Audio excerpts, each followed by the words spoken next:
This podcast is Challenging Opinions and is presented by William Campbell.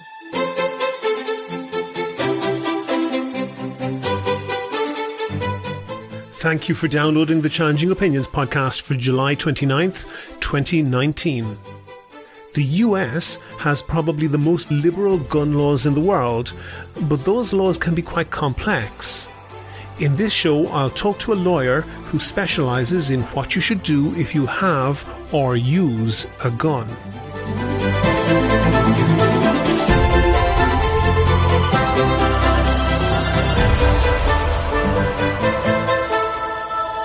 Challenging Opinions is the podcast where ideas are tested. Whether you are left or right, conservative or progressive, devout or skeptic. What matters is the strength of your argument, not the strength of your voice. Coming up on today's podcast. The demographics are very different. Most of our gun homicides in the U.S. occur in roughly 6 or 8 of our major cities. Mm-hmm. If you remove the crime statistics of those major cities, the U.S. has a gun violence rate comparable to what you would call other developed countries. Paris is an enormous city. It's got about 15 or 20% of the population of the whole country of France.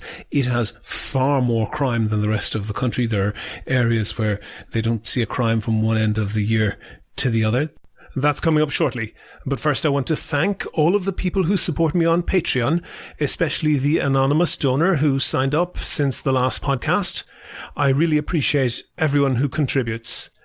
If you don't know, Patreon is a system that allows people to donate $1 or $2 per podcast or per month. That helps me to devote more time to finding interesting guests and doing research. If you think you could do the same, there's details on the website and at the end of this show. Back in episode 107, I talked to David Dayan about the economics of vaping, particularly the huge expansion in the market reach and the valuation of the market leader, Juul. At the time, we noted that Juul say that they're a healthier alternative to smoking. Even if that isn't healthy, it's healthier. They're saving people from the worst effects of their addiction.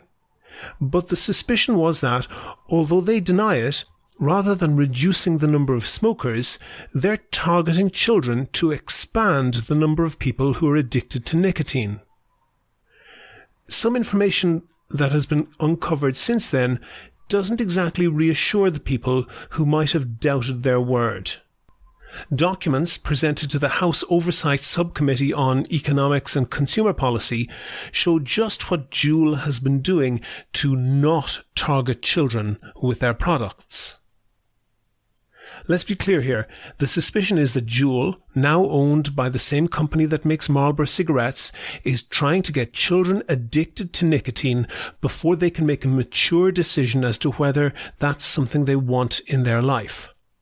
Research shows that almost all smokers who get addicted to nicotine do so before the age of 18, and the small portion who take up smoking as adults are much more likely to quit quickly and find quitting easy. Lifelong smokers start as child smokers. And those documents show that Juul knows this and is determined to exploit it ruthlessly. For example, Juul spent $134,000 sponsoring a 5-week holistic health education summer camp that targeted kids as young as 8 years old. They did it under the cover name of the Freedom and Democracy Schools Foundation in exchange for access to data collected about the kids at the camp, including assessments of their general health knowledge and their attitudes towards risky behaviors. Juul is also offering $10,000 to any school that will teach a curriculum that it has devised. The agreement requires school districts to provide dates and times of the classes so that they can be observed by so-called Juul consultants. So not only are lessons being turned into cheap advertising for the company, they again get to collect data about their target customers, the better to target them in future. I wonder how many parents would consent to making their kids into unpaid research subjects in the drive to get them addicted. On top of all of that, Juul spent large amounts of money with a company called Grit Creative, hiring them to hire social media influencers to subtly promote their product. It's clear that they made no effort at all to restrict that promotion to over 18s. It's also clear that Grit Creative have a speciality in promoting products aimed at the teenage market. So what to make of all this? I'm sure that some people disapprove of vaping nicotine, an addictive substance, on principle. I can understand that, but I don't agree. If an adult makes the choice that they want to do that, or smoke cigarettes or smoke marijuana, I can disagree, but I think that's their right. But marketing addictive products to children is a different matter. Children are not allowed to smoke cigarettes, drink alcohol, have sex, sign contracts, or make other decisions because there's good evidence that they're not sufficiently developed to make a mature assessment of the consequences. Getting addicted to nicotine via vaping is clearly in the same league, particularly since we know that if they get addicted as children, no matter how much they want to, they will find it much more difficult to kick the habit later in life. Juul might argue back. I don't think they would say it in public, but it's clearly what they're thinking. They might argue that their business model doesn't work without getting children hooked, because very few people take up nicotine as adults, and the few who do mostly quit. Well, that's their problem. People who make photocopiers, pagers, and cassette tapes have all seen their once profitable businesses evaporate. Altira, the tobacco company that bought out Juul, is free to get into any market it chooses. But it is evidently in the public interest, and in the interest of children, to prevent them from being targeted in the marketing of addictive products. Do you agree? Do you disagree? If you want your point of view heard, email podcast@challengingopinions.com and say what you think. On the line now, I have Andrew Branca. Andrew is the author of a book called The Law of Self-Defense, The Indispensable Guide to the Armed Citizen. He's also a lifelong NRA member, and he's a lawyer who consults on self-defense law right across the US. Andrew, your expertise is guns, I think, and self-defense. Give me an idea, maybe, what you tell all of those consulting clients and earn a lot of money telling them. Can you tell us that for free briefly? Well, unfortunately, by the time people come to me, all my cautionary advice is usually not very useful because they've gotten themselves into legal trouble already. Mm-hmm. A lot of what we do, of course, through my book and through our courses of instruction is to teach people what they need to know to not get in trouble in the first place. And the first rule of that process is, avoid trouble at nearly all costs. The legal consequences of getting engaged in a confrontation, even if you win the physical fight, are typically rather devastating and almost never worth incurring unless the stakes are genuinely very high. I tend to agree with you. That's an incredibly conciliatory thing to say, and normally trouble isn't worth the trouble. And I'm wondering how that sits with you being clearly pro-Second Amendment person, a member of the NRA. Doesn't that sort of go against that? Oh, no, of course not, because sometimes it is worth the trouble. Not often, but when it is, it's very much worth it. So, for example, as you mentioned, I'm a member of the NRA. I'm an American gun owner. I carry a gun for personal protection every day. I have my entire adult life. I've never needed to use it. I've never come close to needing to use it. But similarly, I wear a seatbelt in my car. I've never been in a serious accident. That seatbelt's never been necessary to save my life. I keep a fire extinguisher in my kitchen. Have for decades. I've never needed it to put out a fire. But you never know when the time might come when those life-saving devices, whether it's a gun, a seatbelt, or a fire extinguisher, might be necessary. We don't make that decision about the timing. We don't choose when there's a fire in our kitchen. We don't choose when another driver is going to crash into our car. And we don't choose when some criminal is going to try to kill or maim or rape us. They have the privilege of choosing the time, place, and manner in which we're attacked. and then all we can do is respond. Now, hopefully, it'll be circumstances in which you can safely retreat from that confrontation, in which case that's what you should do. Mm-hmm. But if that's not an option, well, then what is your option other than using force and self-defense? What I generally tell people is my personal perspective is there's very few things I'm willing to use force over, particularly deadly force. And as I said, I carry a gun on my person every day. The only things that readily come to my mind are my life or the life of my family. But that's about it. After that, the list gets pretty short. There's certainly no piece of property in the world that I'm prepared to die over or to kill over.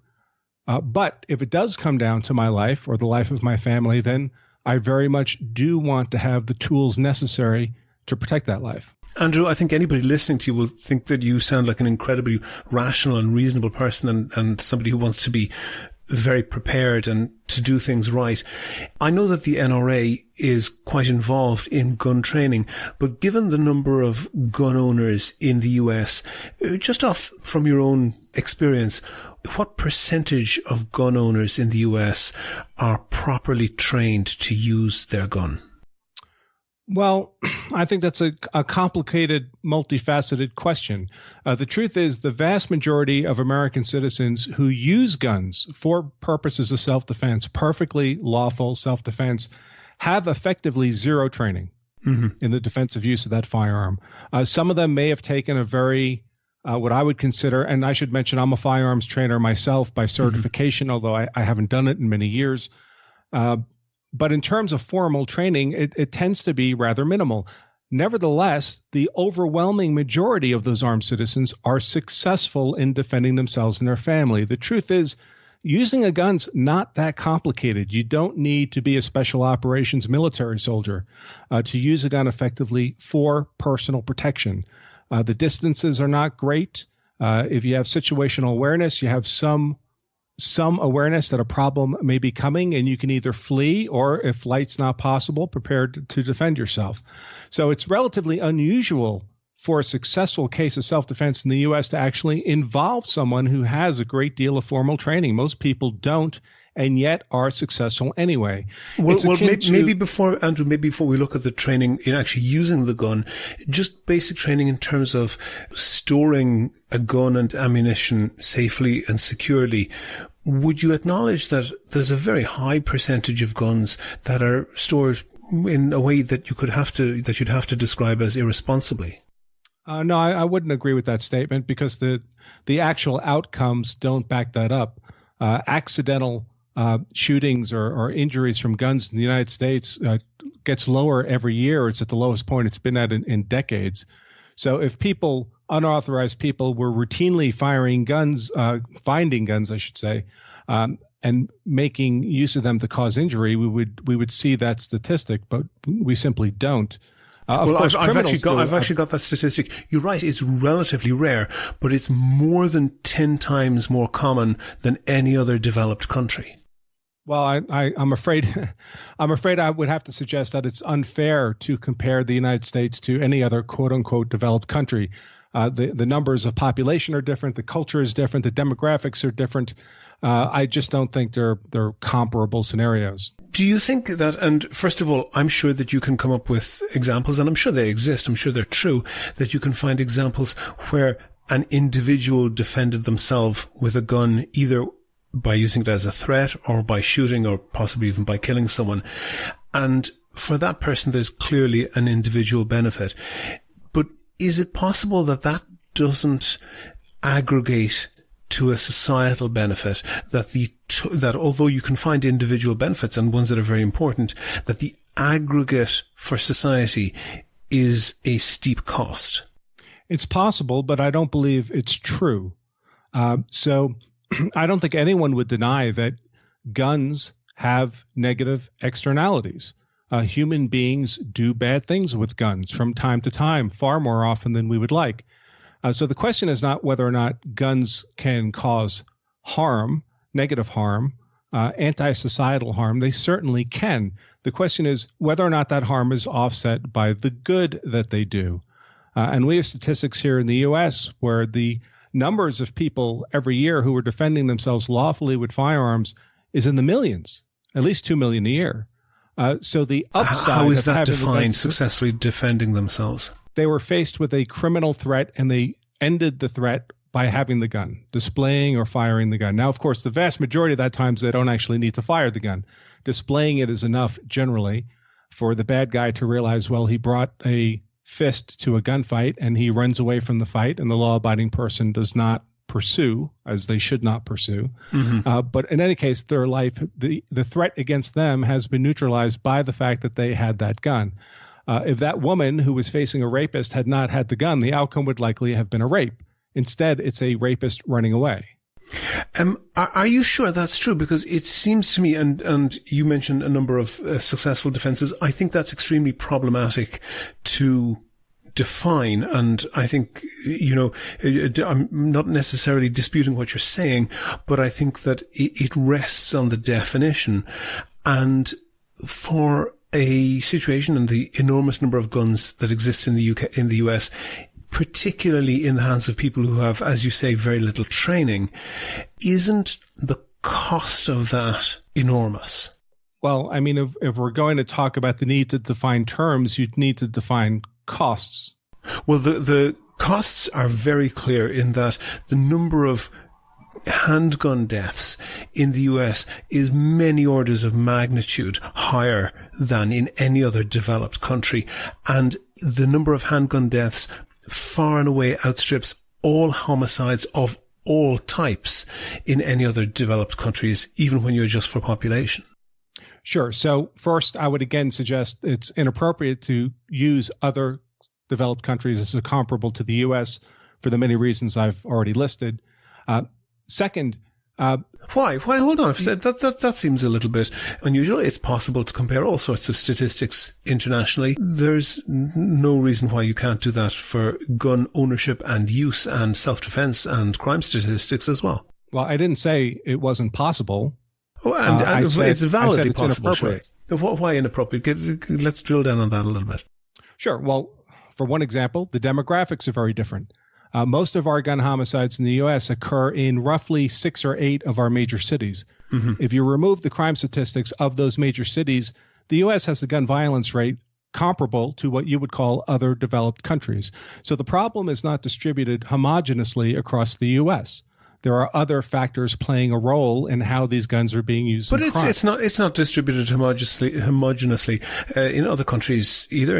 For example, Paris is an enormous city. It's got about 15 or 20% of the population of the whole country of France. It has far more crime than the rest of the country. There are areas where they don't see a crime from one end of the year to the other. That's kind of normal. But the level of crime, both in those rural areas and in Paris, that is deadly, is enormously lower, isn't it? Well, I don't know what the crime is in Paris or France, so I wouldn't deign to speak to that. I would suggest that in a country like the U.S., one major differentiating factor is we have more guns in this country than we do people. And we have a lot of people. And those guns don't just turn to dust. They exist. Most of the gun killings caused in the United States are caused by, you'll be surprised, criminals who are already not true. Most of them are suicides. I'm sorry? No, most gun deaths are suicides. Did I say gun deaths? I thought killings. I said... you mean killings of other people? Yes, of course. Yes. Because suicides and murders are not comparable situations. Correct, yes. I'm speaking of unlawful uses of guns against other people. They're being committed by criminals who already are legally prohibited from having guns and have them nevertheless, which is not surprising because these are people who are obviously prepared to commit other crimes like murder, aggravated assault, rape. So these are not people who are going to obey gun laws. They don't obey gun laws. We know this already. So simply saying that people can't have guns does not keep guns out of the hands of the criminals. It merely keeps guns out of the hands of the law-abiding. So I fail to see how it's beneficial to society to concentrate the private ownership of guns in the criminal class while we strip guns away from the law-abiding people who don't use them to commit crimes. I actually think that a lot of people who are on the anti-gun debate side of the debate disagree with you on that, and I think you're actually probably right, because you could say if we lived in a different universe, what would they disagree with? They would disagree on the fact that you could take away guns from criminals, or at least drastically reduce the amount of guns they have. And I think you're right that it's the case that, if we lived in a parallel universe where there were no guns in the US, then there would be obviously no guns in the US. But moving from the current situation to that is very difficult. Moving to a situation where you have a country that has little or no guns, that's not something that's possible. Guns are incredibly durable, and that's not likely to happen. So it's kind of guns effectively last forever. Yes. So anti-gun campaigners who are wishing for a situation where there were few or no guns in the US are essentially wishing for something. They're wasting their time. They're wishing for something that's impossible. So if we accept that the guns exist and will continue to exist in private hands, and we've already made it unlawful for criminals to possess guns for any purpose, much less illegal purposes, I fail to see what the next step is that would mitigate the problems that you're identifying. I agree. Actually, I fail to see those steps as well. At least fail to see how they can be done easily, because it's an incredibly difficult thing to do. However, thanks to our friend Wikipedia, I've looked up the list of homicides per 100,000, intentional homicides per 100,000 inhabitants. The United States is at about 5.5. It is far and away the highest of any developed country. Most Western European countries are somewhere under 1 per 100,000. So it's maybe a sixth or a seventh of the US rate. So you can see why people who are anti-gun. But I'm sorry, but how many of those were committed by guns that self-animated and went out and killed a human being? Clearly, absolutely none. However, in most countries in Western Europe, it is very significantly difficult for a criminal to get a gun.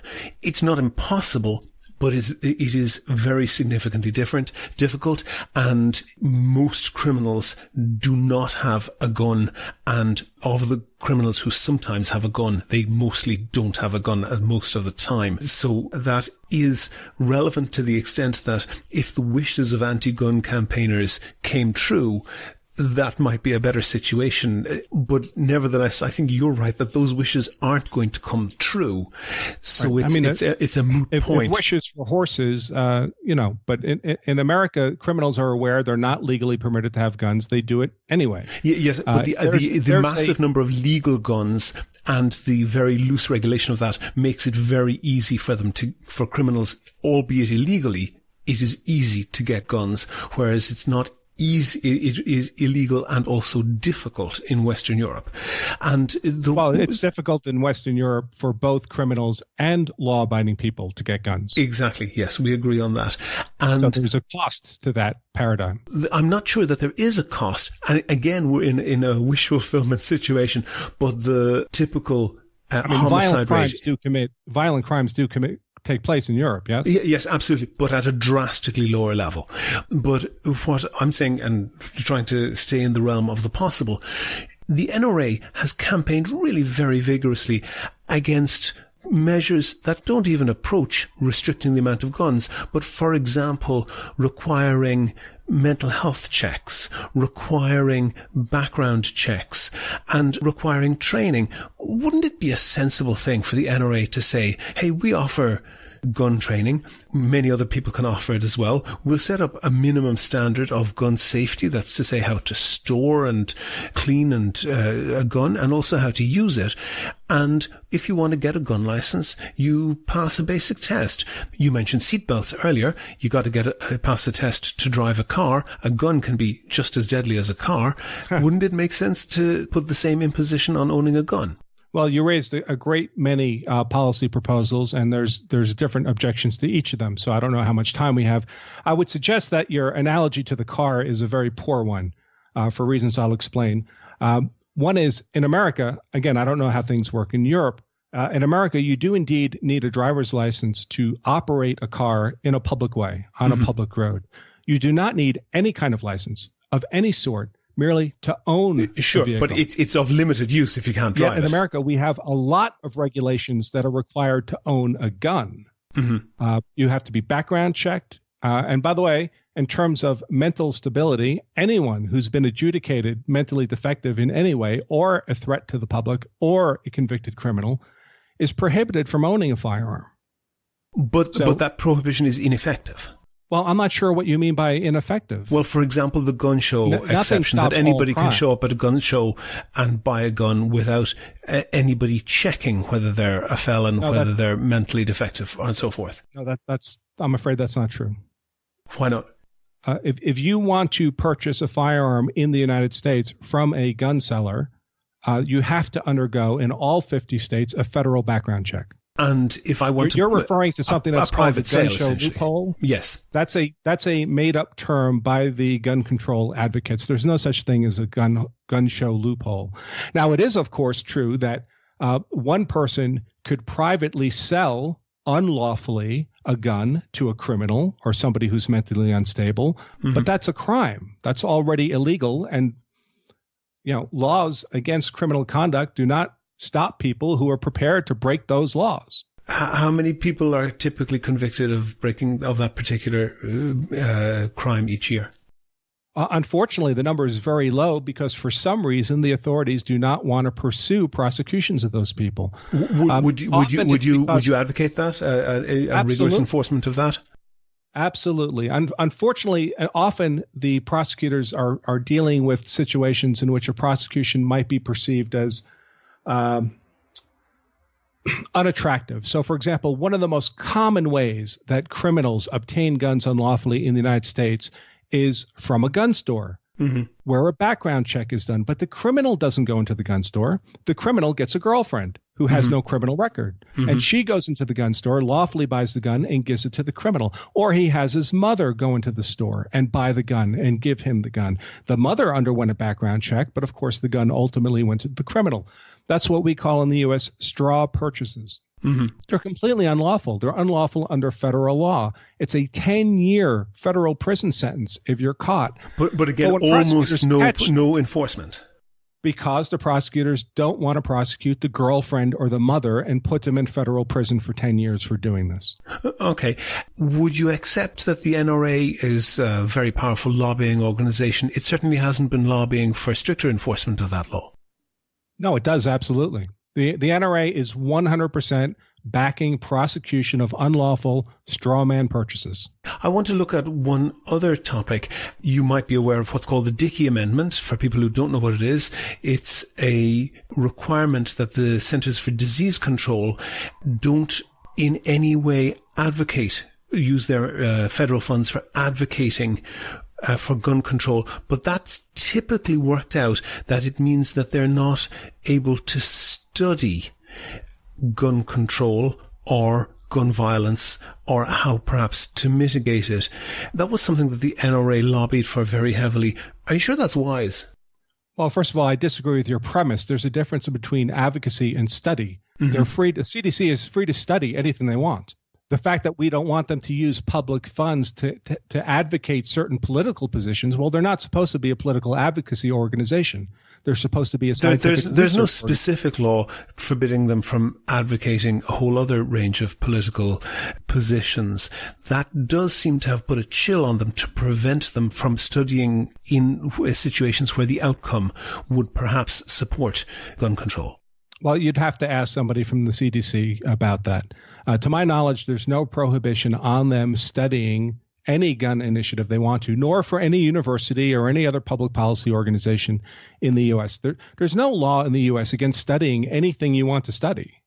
Spending the Centers for Disease Control funds on studying, and it has certainly been the case that they have not. There are laws against spending public monies on political advocacy if you're a research organization. There are laws against that. But that's but they're not. There aren't specific laws issue by issue, except in this case, and this was something that was lobbied for very heavily by the NRA. Well, I would suggest the other issues need to catch up. It's not clear to me why you'd need one law per issue, but nevertheless. No, it should be a blanket prohibition that public research organizations should not engage in political advocacy. And well, that's obviously the correct position, but you would agree that the effect of that has been that the CDC has not studied the effect of guns on society. Again, whether what they choose to study is up to them. I don't know what they study or don't study. CDC policy and practices are not my area of expertise. I know there's no law against it. If they wish to do so, they're free to do so. One other thing that I know that you've mentioned in some of your works is what's called the Stand Your Ground law. For people who don't know exactly what that is, how would you characterize that? Sure. So, unfortunately, the phrase stand your ground has become extremely politicized in America and characterized as some kind of weird characteristic of self-defense law. It's really not. It's a very straightforward legal doctrine. But unfortunately, we get most of our news from the media, and the media is mostly ignorant about the actual legal doctrine. So we get a lot of misinformation. But I can explain it quite simply. So imagine, for example, you wanted a driver's license, and there were 5 requirements you had to pass to get a driver's license. And then the government said, you know what? We think one of these 5 requirements is inappropriate or unnecessary or excessively costly. We're going to eliminate that one requirement. Now, the other 4 remain in place. Mm-hmm. So to get a driver's license, you still have to meet the other 4 requirements. What that change would not do is it would not entitle people who get driver's license under the remaining 4 requirements to drive around the public roads and run people over, right? All the normal rules for driving would still apply. Mm-hmm. All we've done is reduce the number of requirements to get a license from 5 to 4. Mm-hmm. Well, the parallel to self-defense is a claim of self-defense under American law has 5 distinct requirements, what we would call 5 elements.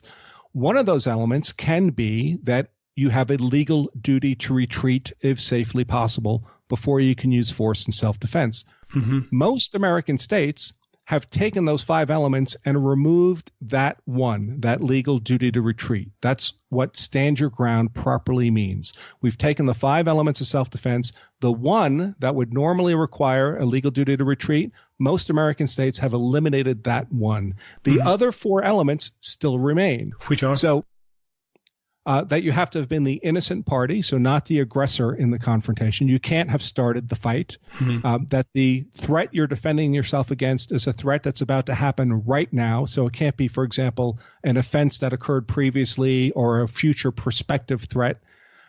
That the degree of force you're using is no more than necessary to defend yourself.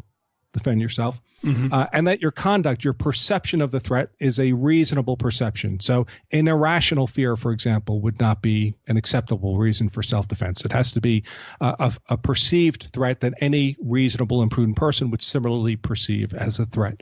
So those other 4 elements are, in summary, innocence, eminence, proportionality, and reasonableness. Mm-hmm. So all stand your ground does is take away a 5th element.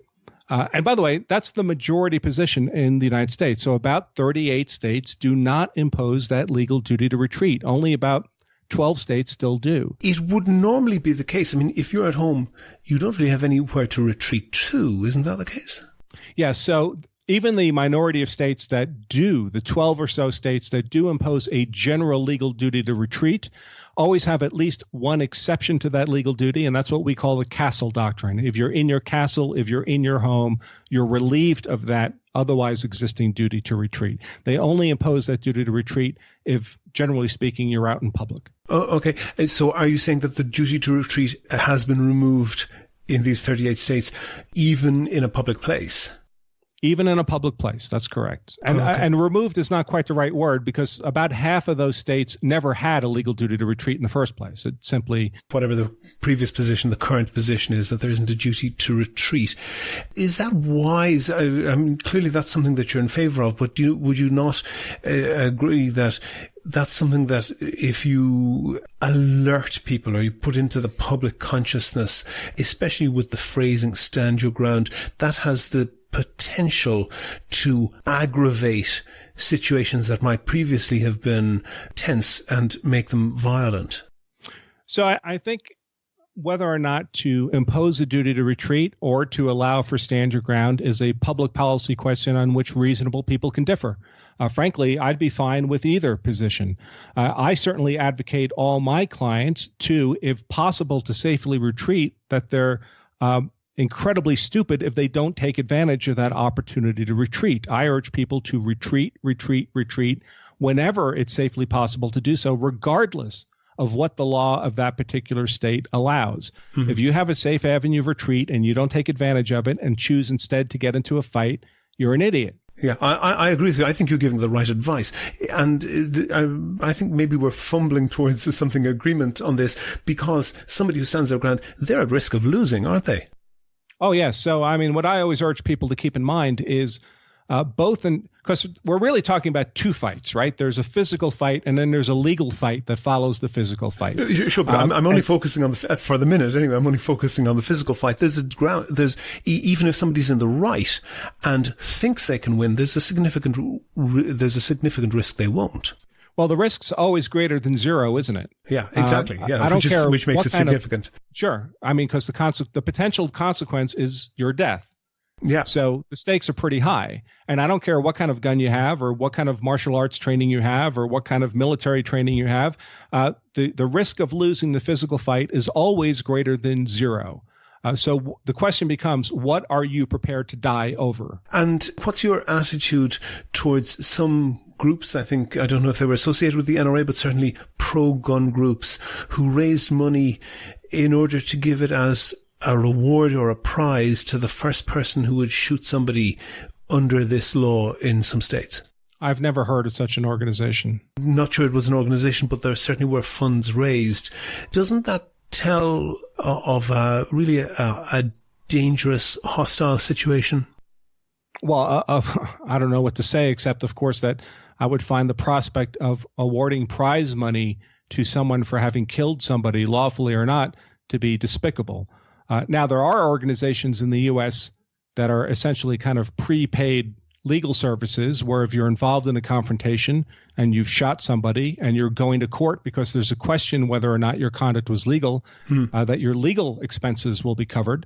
That's no different than, I can tell you as an attorney here in the U.S., there's lots of prepaid legal services for all different kinds of services. I'm pretty sure that isn't what I'm referring to, and what you're describing is far more reasonable. But my point really is towards the culture that perhaps the NRA don't intend to promote, but it certainly seems to exist amongst a large chunk of their membership or their support base, that there's an enthusiasm for shooting the bad guys that might be individually justified, but it's not something that makes society better as in a whole. You know, we're a nation of 350 million people. There's always going to be small numbers of people on the fringes of society who have weird views about what the world should look like. I don't think you can hold anybody else responsible for their particular rules. Certainly, to my knowledge, and I've been an NRA member for some 30 years, the NRA's never advocated for such organizations. And whether or not people want to read something into something, I mean, there's lots of large groups of people, all kinds of affiliations, whether it's national or political or religious, where they have fringe groups that do terrible things. We tend not to hold the core group responsible for the conduct of the fringe. Just to finish, Andrew, if somebody is in a legal difficulty, I said that we'd mention it, if somebody finds that they have discharged a firearm, perhaps hit somebody, what should they do? Number one. Well, my general recommendation as the first thing they need to do is call the police and report what's happened.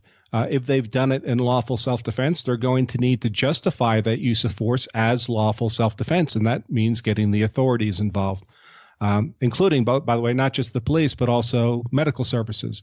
It's better for everybody if the person you defended yourself against survives. You don't want that person to die. You want them to survive. Your only interest was in stopping them from continuing to be a threat. We have no interest in the person actually dying. That would be bad for everybody. And then once you've called the police, of course, you'll need to retain an attorney. I'm not that attorney. I don't represent clients directly. My clients are all other attorneys. So my clients are the person, or my client is the attorney that person would retain. Andrew Branca, you put your position incredibly clearly and very eloquently. Author of The Law of Self-Defense, the indispensable guide for the armed citizen. Thank you very much for talking to me. My pleasure. If you like the Challenging Opinions podcast, please rate and review the show on iTunes and other podcast providers. Share it on Facebook and Twitter. Tell your friends. But most important, make your view heard. Email podcast@challengingopinions.com. Go to the website for sources and links to what we were talking about. And while you're there, please like the show on Facebook, follow @ChallengingO on Twitter, and follow Andrew Branca @Law Self-Defense. And get in touch with me if you can suggest a guest or a topic for a future show. Thanks to everyone who's signed up as a patron on Patreon so far. I really appreciate that. It means I can devote more time to research and finding guests. And if you could do the same as them and donate $1 or $2 per podcast or per month, you'll find the link on the website. Also, you can find out how to subscribe to the podcast for free on your computer, on your phone, or by email. It's all at www.challengingopinions.com. Coming up next Monday, that's August 5th, I'll be talking to the musician and writer Gautam Ganeshan about the anti-vaccine movement.